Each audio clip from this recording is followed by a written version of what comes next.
Guys, welcome into my NFL Week number 6 Upset Alert video where I predict potential upsets. I talk about games that other people are expecting to be upsets that I don't, things like that. So let's get into it. First, we've got New England traveling to Cleveland. Cleveland right now, 3-point favorites. And guys, I don't think Cleveland gets upset in this game at home a week after losing to the Chargers.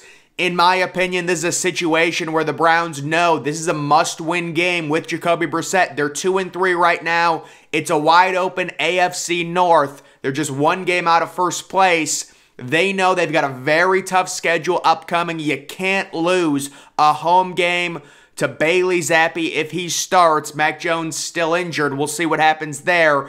Bill Belichick, a lot of respect for him. I had him shutting down, Detroit's offense. He did exactly that, but that was at home. Now they go on the road. Nick Chubb has been an absolute bowling ball. Kareem Hunt, Nick Chubb, the best running back tandem in the NFL, in my opinion. The Browns get it done at home against a young, inexperienced quarterback. They force a few turnovers. Myles Garrett gets involved after being basically invisible this past week. Maybe Jadeveon Clowney as well. The Browns win this game and avoid an upset at home against a very well-coached New England Patriots team. Next, we've got the Jaguars traveling to Indianapolis. Of course, guys, the Jaguars beat the Colts week 2.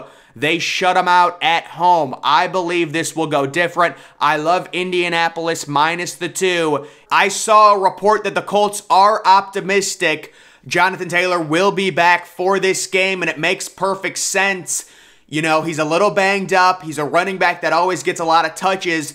Don't push it on a short week, Thursday night. Give him an extra week to rest up, and we would expect him to be back. Of course, this Colts offense, very bad the last time we saw them in Denver. They did not deserve to win that game. The only reason they won it was because Denver was extremely stupid. They could have very easily tied, but they end up going for it on 4th down. I like the Colts. I've liked them this year.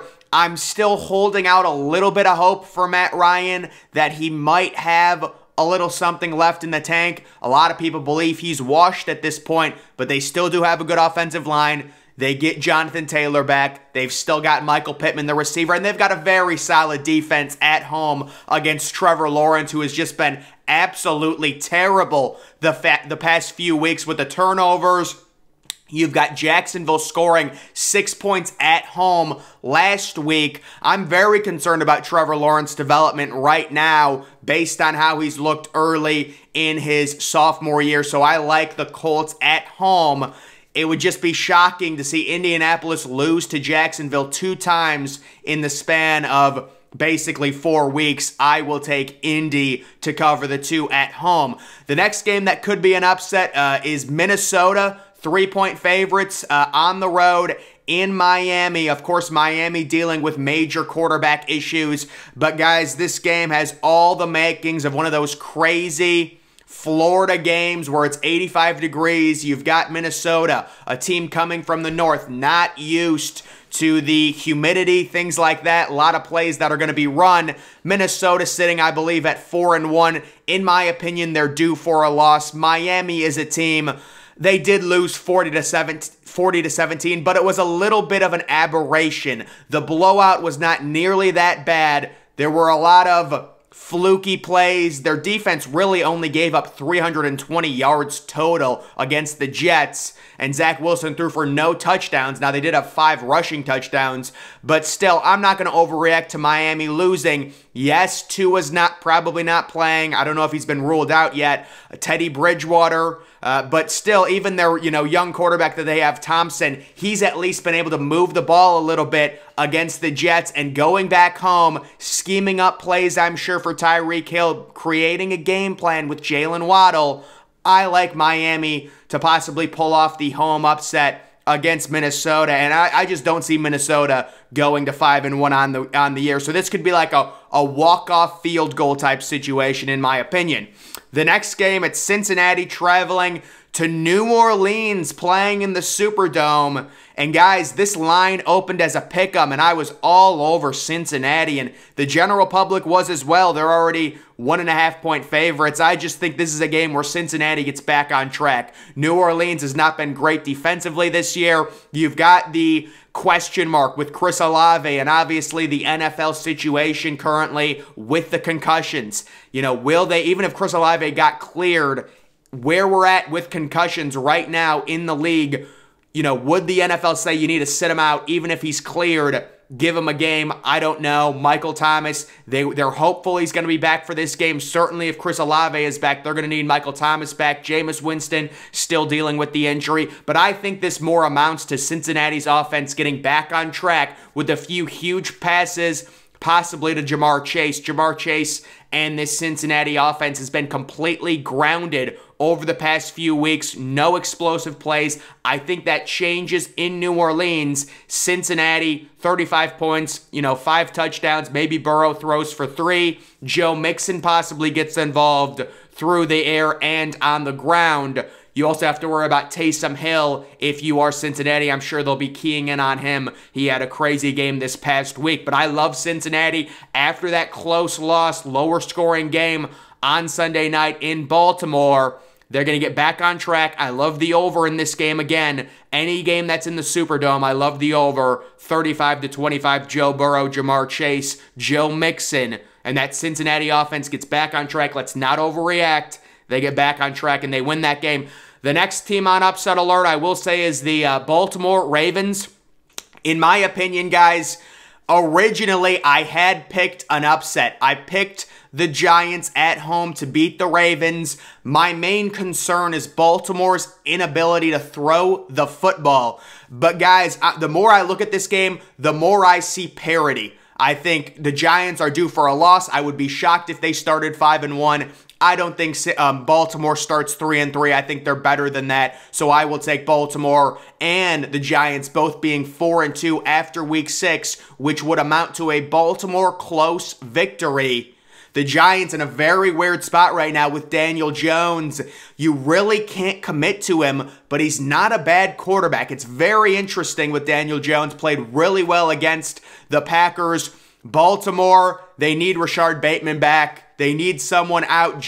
They need somebody outside of Mark Andrews that can generate yards for them through the air. Lamar Jackson, you take a look at his yards per attempt, things like that. Very inefficient through the air. This could be a game where J.K. Dobbins gets turned loose, in my opinion. We were all shocked at J.K. Dobbins' usage on Sunday Night Football. Believe he had 8 carries for 44 yards. Really efficient. But that last drive, they're bringing in Kenyon Drake. I don't know if they're trying to load manage it. He's just coming off the massive, injury. But I would expect a lot of J.K. Dobbins in this game. I respect the Giants. This year, they're a solid team, but I do think this is a parity game, and that is why I'm taking Baltimore. But there is good value, in my opinion, on the Giants plus the 3. Also, if I wonder what the over-under is, but if the over-under is below 45, I think there's good value in the over because this should be a competitive game. And if both teams are scoring enough, towards the end, you should get, a mountain of points, and it should go over, in my opinion. The next game, we've got Arizona traveling to Seattle.